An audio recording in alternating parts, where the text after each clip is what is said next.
Okay, great. So guys, we again do as जैसे हम लोग करते हैं, we'll try to search a lot. अब तो मेरा तरीका आप लोगों को समझ में आ गया होगा how we do, ठीक है? And let's start doing the questions. I'll do the 40 question and the rest 10 is yours. ठीक है? तो this is the first question. Let me put people on chat. Guys, do participate, huh?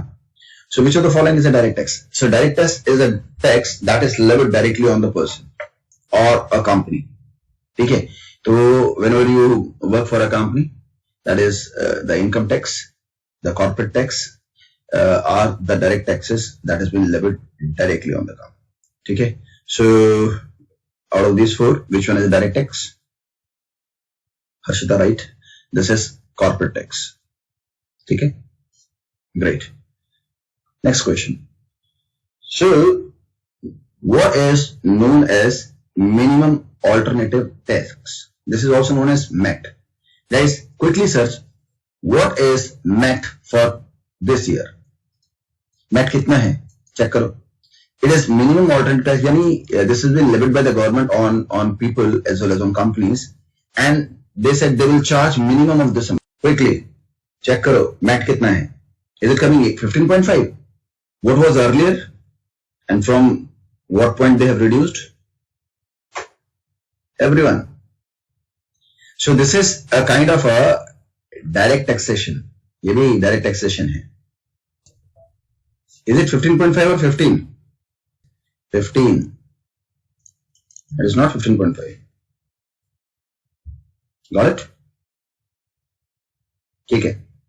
So it has reduced drastically from 18 to 15.5. ठीक है? ठीक है हार्दिक? So this is the direct tax. Now which of the following is not a component of foreign exchange reserve? तो forex का मतलब currency जिससे आपको आती हो, फॉरेन एक्सचेंज आता हो, ठीक है? और वो कौन कौन से सोर्सेस हैं? तो foreign currency you do export, ठीक है? Then you will get this foreign exchange. So foreign exchange is also earned from gold. SDR is again a kind of a way to earn foreign exchange. But this bond which has been raised by the government, which is known as the sovereign bonds or any kind of T-bills, treasury bills, these are raised to earn money. ये इससे fund raising होती है. This bond is a very important subject if you enter into finance. ठीक है? Bond को पढ़े बिना आप फाइनेंस नहीं सीख सकते. So bond is a process by which you raise fund. ठीक है? And there are different kind of bonds. The one is called the sovereign bond. The other is what you call the corporate bond. Then there is municipal bond.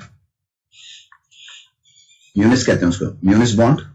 ठीक है? Then there is a bond that is called quasi bond. Then there is another kind of bond that is what you call FRN, flat rate notes, float rate notes, FRN, and then pseudo bonds and many more. It's an ocean, मतलब बहुत बड़ा है. इसी bond का एक part which is uncollateralized is known as debenture.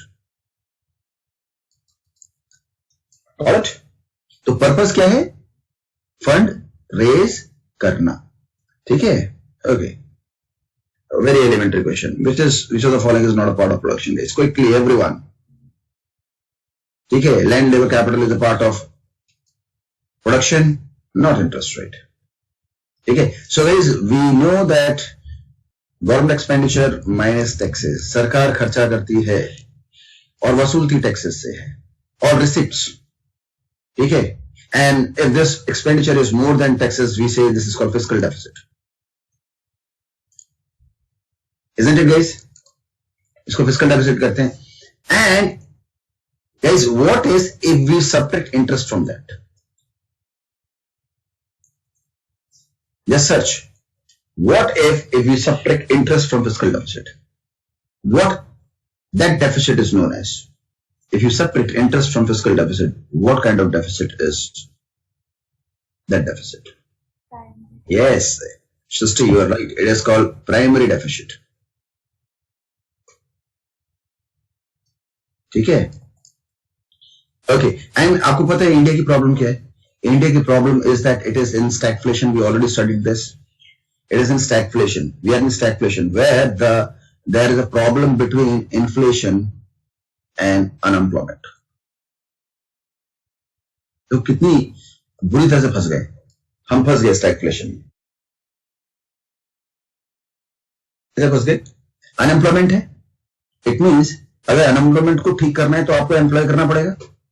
Employ करने के लिए आपको सैलरीज देनी पड़ेगी, सैलरीज दोगे तो इन्फ्लेशन हो जाएगा, और इन्फ्लेशन को रोकोगे यानी इंटरेस्ट रेट को घटाओगे तो अनएम्प्लॉयमेंट हो जाएगा। सो this is a problem. Got it? Let's move. ये तो बकवास सवाल हम लोग कर भी चुके हैं इनसे।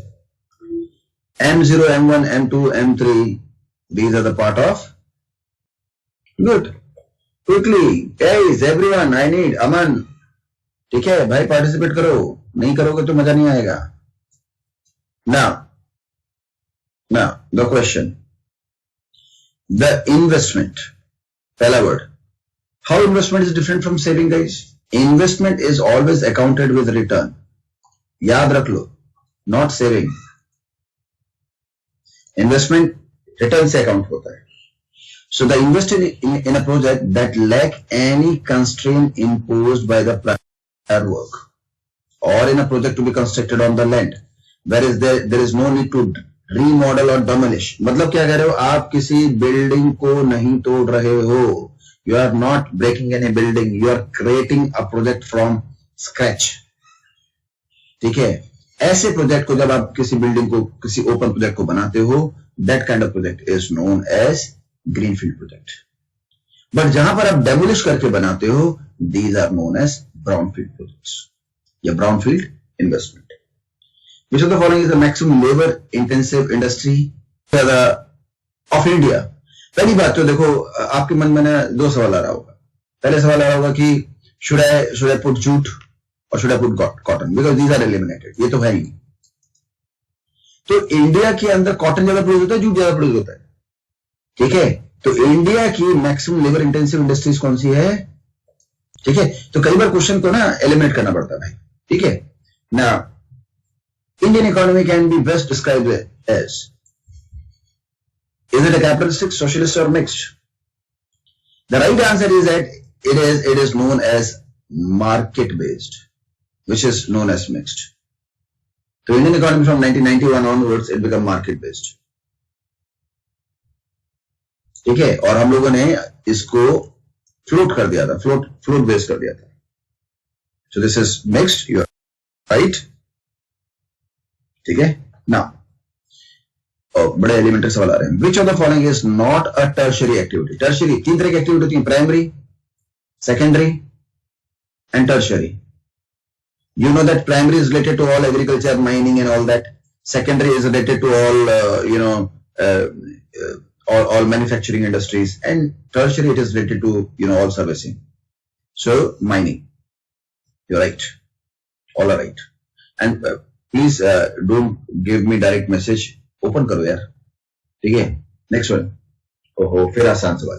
Net income of India is measured by net in national income eight market prices. Yes it's very, जिसने कॉमर्स पढ़ा है उसके लिए तो ये बहुत आसान है. ठीक है? Okay, the next one. Which of the following banks is are commercial bank? Commercial banks, you can say commercial is further divided into wholesale and retail. Wholesale banks and retail banks. ठीक है? And what is the purpose of bank? The word bank is emerged from a word banco. Florentine time की बात है, बहुत पुरानी बात है, जब किसी एक टेबल के ऊपर एक ग्रीन कपड़ा बिछा देते थे और उसके यहां एक आदमी बैठता, यहां बैठता था, and they do transition, that is called बैंको.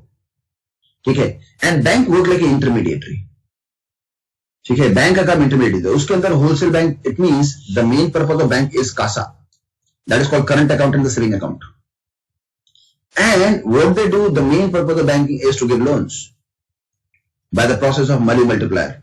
मनी मल्टीप्लायर के प्रोसेस से पैसा मार्केट में घुमाते हैं, 1/L या फॉर्मूला पड़ा होगा, तो इस तरह से मार्केट में पैसा घूमता रहता है।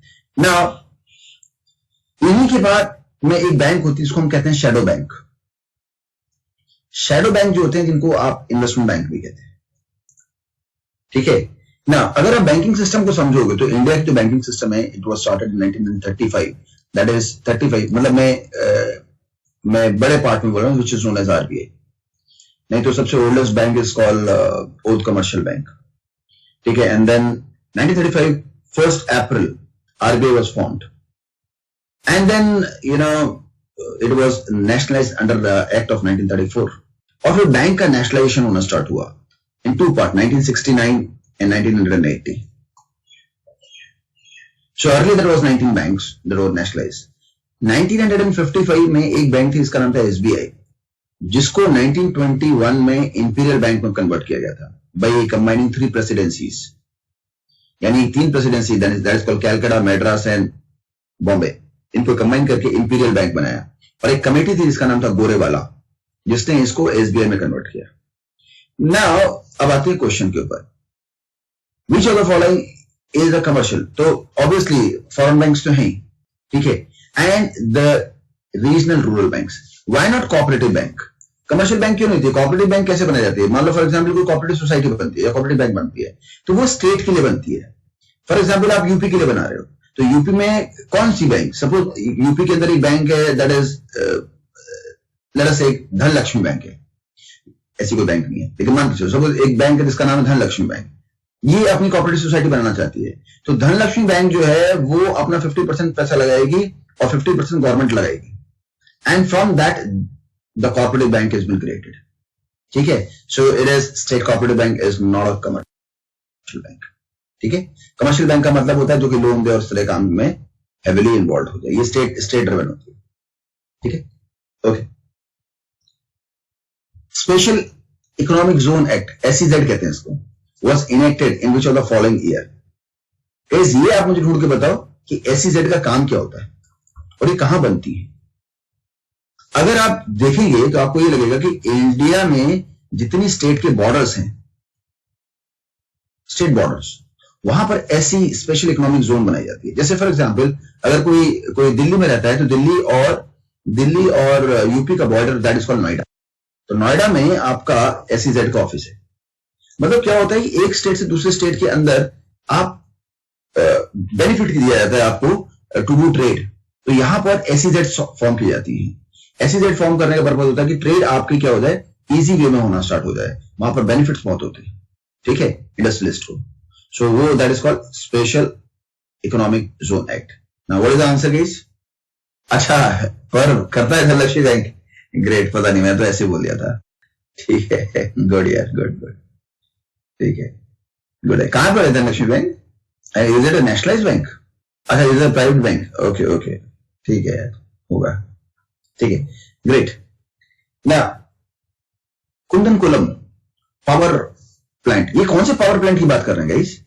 कौन से पावर प्रोजेक्ट की बात हो रही है? This is atomic power plants. और एटॉमिक पावर प्लांट के अंदर सबसे पुराना is called Tapas, Tarapur atomic power station, ठीक है। एंड एटॉमिक पावर प्लांट के अंदर आपका फिशन रिएक्शन होता है। इस फिशन रिएक्शन के अंदर आपका यूरेनियम 235 यूजुअली इसको बॉम्बार्ड कर देते हैं न्यूट्रॉन से, and I already said that neutron is slow moving neutron, not a fast moving neutron, and it will break down into barium and krypton with 3 neutrons. And this neutron is actually like it provide a chain reaction, ठीक है। तो काफी सारे हैं atom power station, इसी के अंदर एक रिएक्टर है that is called known as Rohini, ठीक है। अभी आप देखोगे तापस 4 बन चुका है। So Kudankulam is in Tamil Nadu. There is one very important that is called in UP, that is known as Narora atomic power plant, NAPP, ठीक है, Rawatbhata is there, Kudankulam is there, ठीक है, तापस is there. So these are based on atomic, that is related to uranium, ठीक है, या some radioactive, ठीक है everyone. Now the gap between the government spending and some of the revenue received, अभी तो कितनी बार से कर रहे हैं इसको. क्या होता है, आपका सरकार खर्चा करती है tax, that is called fiscal deficit, isn't it? So what is the primary deficit? If you subtract interest from the fiscal, that become primary. Oh, next question. Fiscal deficit minus interest payment days. Quickly. Good. Okay, under which article of Indian Constitution? ये Indian Constitution question आपके नहीं आएंगे. This is law वाला डाल दिया किसी ने. The statement of estimated receipts and the expenditure called the annual financial statement has to be placed before the parliament for each financial year. Guys, ये article है आपको article 112, not that relevant for your exam. This is for the law student. ठीक है, चलो जी आगे चलते हैं. एक आध क्वेश्चन ऐसे भी जाते हैं. The drift of intellectuals of a country to another country. बताओ जी,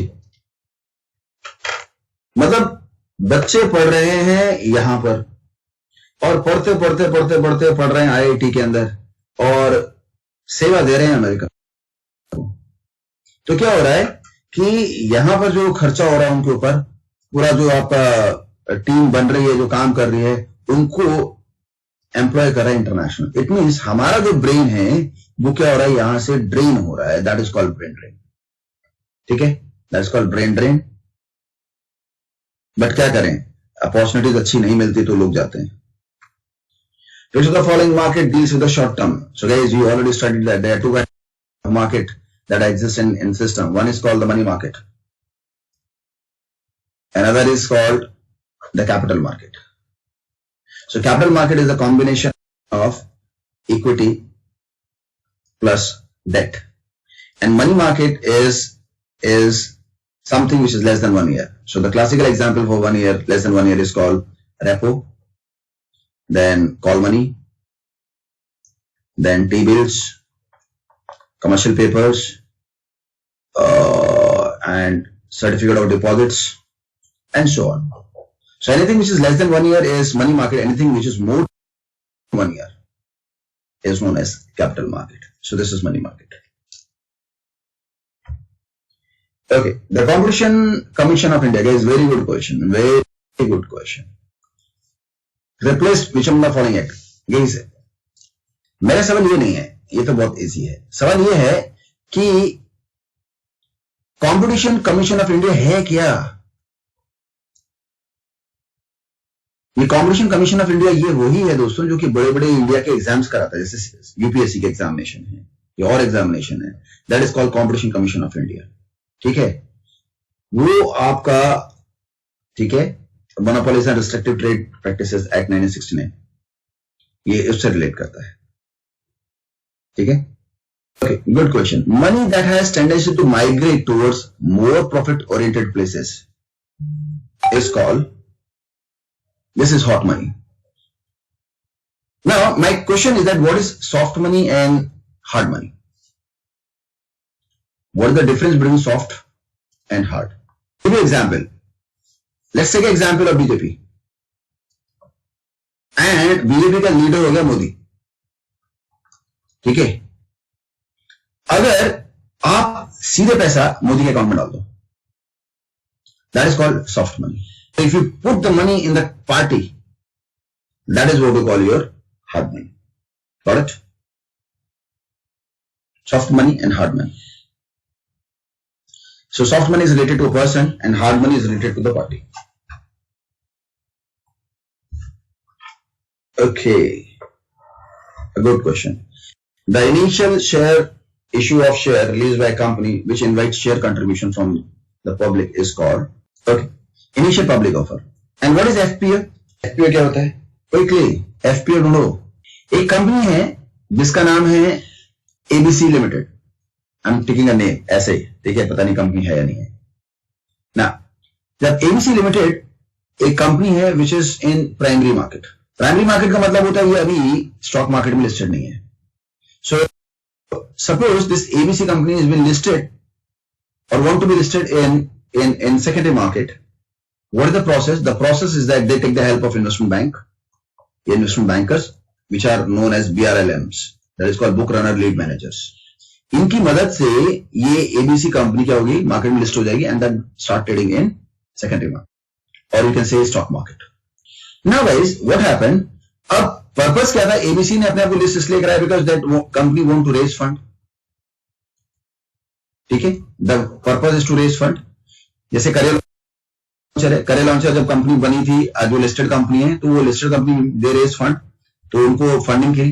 अब अगेन दोबारा से करे लॉन्चर क्या करता है, दोबारा पैसा फंड रेज करना चाहती है, तो फंड रेज करने की, but it is listed company, list तो हो चुकी है, तो वो कैसे रेज करेगी, they will raise by the process of follow on या further public offer.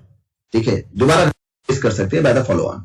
ADS, this is called American Depository Receipts, and GDS called Global Depository Receipts। यानी आपके जो स्टॉक्स लिस्ट होते हैं in US it is called ADR receipts में होते हैं, और अगर आपके अदर देन अमेरिका चलते हैं इट इज कॉल्ड GDRs। ठीक है, so guys quick revision from your side, quickly in 20 question को 2 मिनट के अंदर 3 मिनट के अंदर रिवाइज करो क्विकली। ठीक है, सो ये बड़ा डिटेल का सब्जेक्ट है ADR GDR को समझना। एनी अपकमिंग IPO, तो अगर आपको कभी IPO देखने हो ना, तो यू कैन गो टू, ऐसे करके जाओ,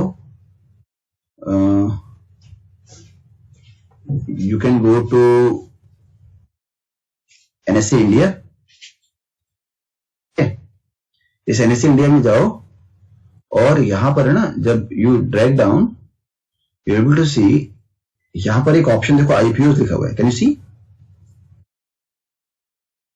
दिख रहा है? You click to this IPO और आपको सारे IPO दिख जाएंगे इधर, कौन कौन से आ रहे हैं। That is called Ami organic limited, विजयरा। जैसे मान लो if I open this, so this is IPO। ठीक है, ये IPO है, the company is name as Ami org and this will be coming is, ये आपका IPO आ रहा है 1 सितंबर, इशू पीरियड है इसका। ठीक है, 100% बुक बिल्डिंग प्रोसेस है, और ये IPO की जो रेंज है दैट 603 एंड 610 के बीच में ओपन होगा। फेस वैल्यू 10 है, टिक साइज 1 है। मिनिमम आपको शेयर जो मिलेंगे वो 24 शेयर मिलेंगे, और आप 2 लाख तक की आपकी एलिजिबिलिटी होती है, यानी आप 2 लाख से ज्यादा नहीं लगा सकते हैं if you are a retail client. ठीक है, और इसके जो BRLM है, बुक रनिंग लीड मैनेजर्स जो हैं, इसके जो इन्वेस्टमेंट बैंकर हैं, these are what called intensive fiscal services private limited, ambit private and axis capital limited, ये इसके इन्वेस्टमेंट बैंकर्स हैं। But which of the following for the first time ever, who among the following uniform has been protected under the IPR, intellectual property right? Now guys, my question is that who is known as saint of gutters, and जिनकी charity का नाम था mission of charity, जो रहने वाली थी Albania की, कैलकाटा में इनका काम था। एंड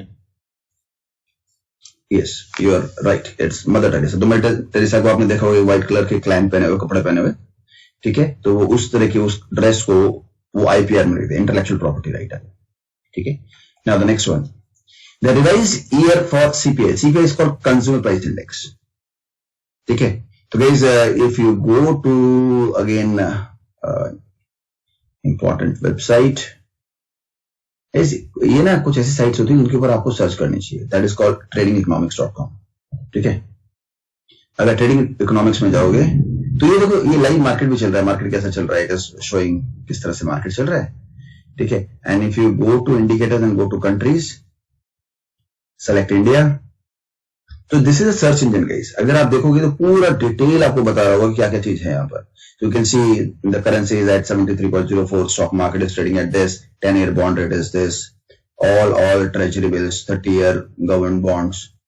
ठीक है, ये सारी चीजें देखो दे रखी है, एंड यहां पर देखो मेन चीज स्टार्ट होती है, that is called what is the GDP growth, ठीक है, और किसी भी चीज को आप ओपन कर सकते हो, फ्रीक्वेंसीज हर क्वार्टरली का रिपोर्ट है ये जीडीपी ग्रोथ का। देन अनएम्प्लॉयमेंट रेट क्या है, इन्फ्लेशन रेट क्या है, रेशियो जो कैश रिजर्व रेशियो, ये सारी चीज यहां पर आपको मिलेगी। ठीक है, इसके अंदर जब आप इन डेप्थ में जाओगे, ठीक है, तो ये अलग लगी, this is overview, you go to GDP, तो फिर आपको जीडीपी मिलेगी, GDP per capita, purchasing power, parity, ये सारी चीज मिलेगी। Then if you go to labour, तो लेबर के अंदर आपको सारा रेट्स दिखाई देंगे, unemployment rates, retirement age, women man employment rate. Go to health sector, ठीक है, कितने बेड अवेलेबल हैं, क्या केसेस हैं, कहाँ चल रहे हैं, कितने केसेस, प्राइसेस। अब यहाँ प्राइसेस में आओगे तब आपको यहाँ पर दिखाएगा consumer price index, and if you open this, ठीक है, तो वो आपको डायरेक्टली कंज्यूमर प्राइस इंडेक्स का दिखा देगा क्या चल रहा है। So consumer price index of India, so it is a basket of goods. Consumer price index क्या है, एक बास्केट ऑफ गुड है। What I mean to say that it's a very very informative website guys. अगर आप जाओगे इसको पढ़ोगे ना, आपको अलग ही फील आएगा। ठीक है, सो जब इसको रिवाइज किया गया, इसका बेस ईयर चेंज किया गया था। What was the base year guys, my question. It is revised base year for CPI. Yes, it is given 2016. Yes, yes, yes. अभी लेटेस्ट रिवाइज किया था, यानी इसमें था ही नहीं, पर यू आर राइट। ठीक है, तो अभी चेंज कर दिया, 2016 कर दिया। Got the point? Why I'm asking? The next one. The CPI and the WPI.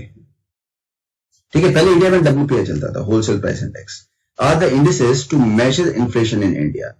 Guys, हमारे यहाँ पर एक त्योहार है जिसे आप कहते हैं दशहरा। दशहरा के अंदर लोग क्या करते हैं कि एक रजिस्टर बनाते हैं, उस रजिस्टर के अंदर they use to put the prices of certain commodities, like gold का क्या रेट चल रहा है इन 2021, ठीक है, सिल्वर का क्या चल रहा है, देन आपका आटा कितना महंगा है और तेल कितना महंगा है, they put all the rates.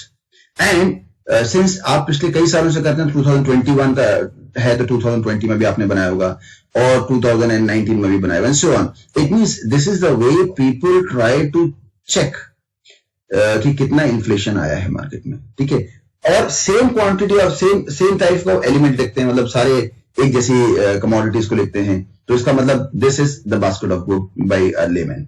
सो इसको जो करता है, that is what we call a department, that is called statistical organisation. ठीक है, स्टैटिस्टिकल सर्वे ऑफ इंडिया कहते हैं।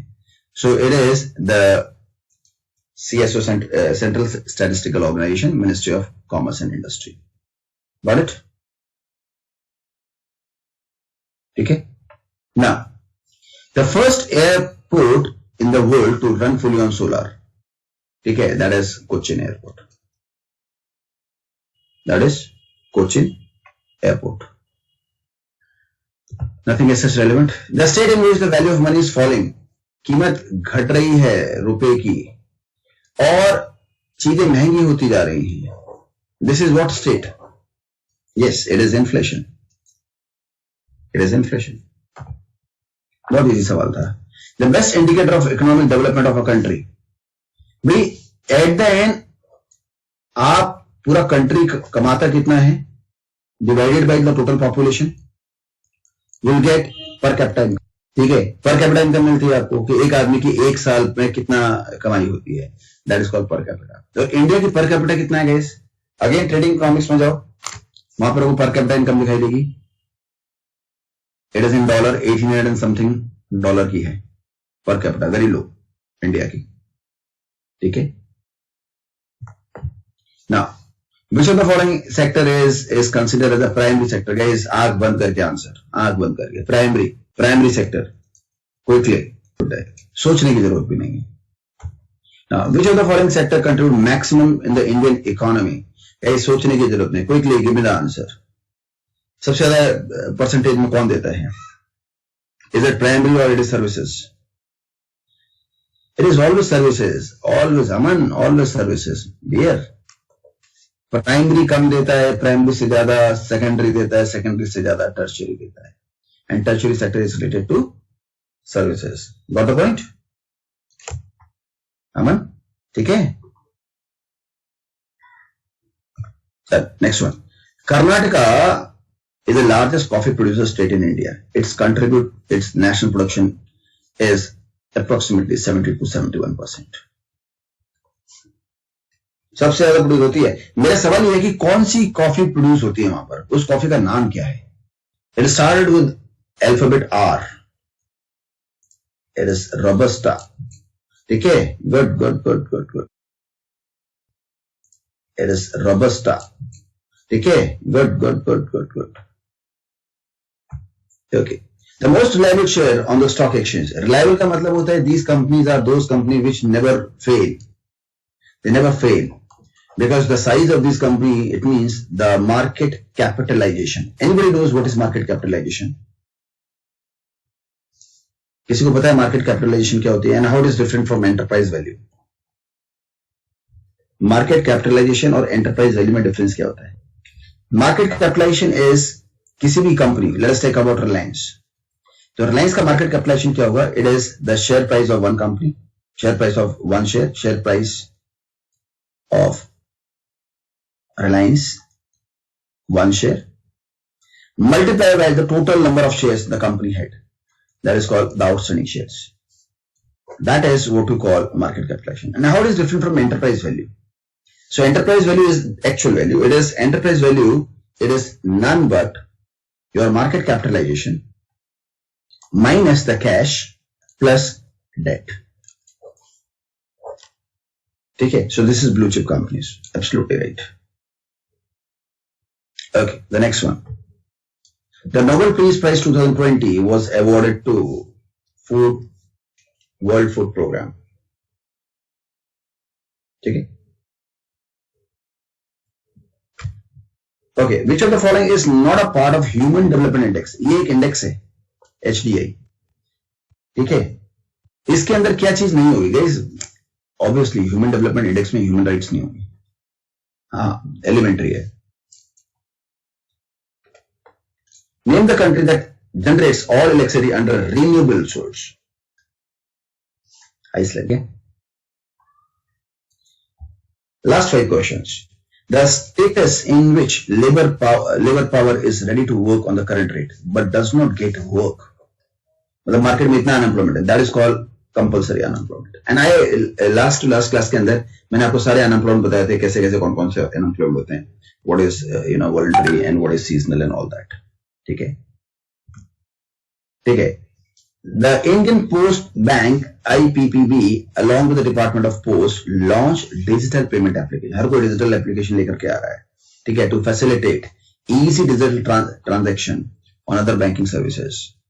Now my question to you all, ये तो आप बता ही देंगे. मेरा सवाल आप लोगों से है, which one is safe, a bank or post office? Where your money is safe?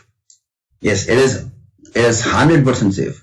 Why? Because bank give loans to many people, many private people, but post office does not lend money to private people. It only gives to the government. That is why post office is far better than in regard to safety, but in regard to services, bank is good. Okay, and that digital platform is given as name Dark Pay. डाकघर कहते हैं ना हिंदी में, that's called Dark Pay. Okay, last 3. The Indian money market, ये बहुत बड़ा चुका है, is a market in which is it related to long term, medium term or foreign exchange? No, it is a short term. Money market is always for the short term. Last 2 questions, 3 questions I say. The financial institution is organized sector in India. Financial institution की बात करोगे तो उसका answer हमेशा central bank आता है, and central bank is always Reserve Bank of India. ठीक है, सोचने की जरूरत नहीं. Which is the following stock exchange does not belong to India? Dow Jones industrial average. This is Dow Jones. ये एक आदमी के नाम से पड़ा था, डाउ, एंड उसी की थ्योरी है. अगर आप कभी चार्ट्स पढ़ेंगे स्टॉक मार्केट के, दैट इज कॉल्ड डाउ थ्योरी. तो डाउ जोन्स इंडस्ट्रियल एवरेज वो डाउ थ्योरी पढ़ाता है. Guys, when you enter into good college where you pick finance, वहां ये सब पढ़ना पड़ता है. तो डाउ जोन्स ने थ्योरी दी थी, that is based on primary waves. Secondary and tertiary. ना प्राइमरी वेव्स किस तरह से विस्तृत ने बताया था, वो कैसे बताया था कि मार्केट में जो सबसे ज्यादा लॉन्ग टाइम के लिए इन्वेस्ट करके रखेगा पैसा, that person will earn. It means समुद्र में अगर लहर आती है, बड़ी लहर आती है, तो बड़ी लहर is what you call the primary. इसका मतलब इसमें आप चढ़ सकते हो उस लहर में और बहुत पैसा कमा सकते हो। बट इस लहर के अंदर भी छोटी लहरें आती हैं, that is called secondary waves. और इन लहरों के अंदर बहुत छोटी छोटी बनती है, that is called people do trading, that is called the very small waves, that is not beneficial. Got it? This is Dow Jones, DJIA. Okay. Now the last question. Name the first domestic asset management company. Guys, ये आपका target होना चाहिए, that you work for asset management company. अगर पढ़ाई कर रहे हो तो इस तरह ही पढ़ाई करो कि आप किसी एसेट मैनेजमेंट कंपनी, यानी जो कोई आपको हेज फंड देती हो, या हेज फंड्स हो, या प्राइवेट इक्विटीज हो, या आपके वेंचर कैपिटलिस्ट हो, इस तरह की कंपनीज के अंदर आपको जॉब मिल जाए तो इट्स नथिंग लाइक इट।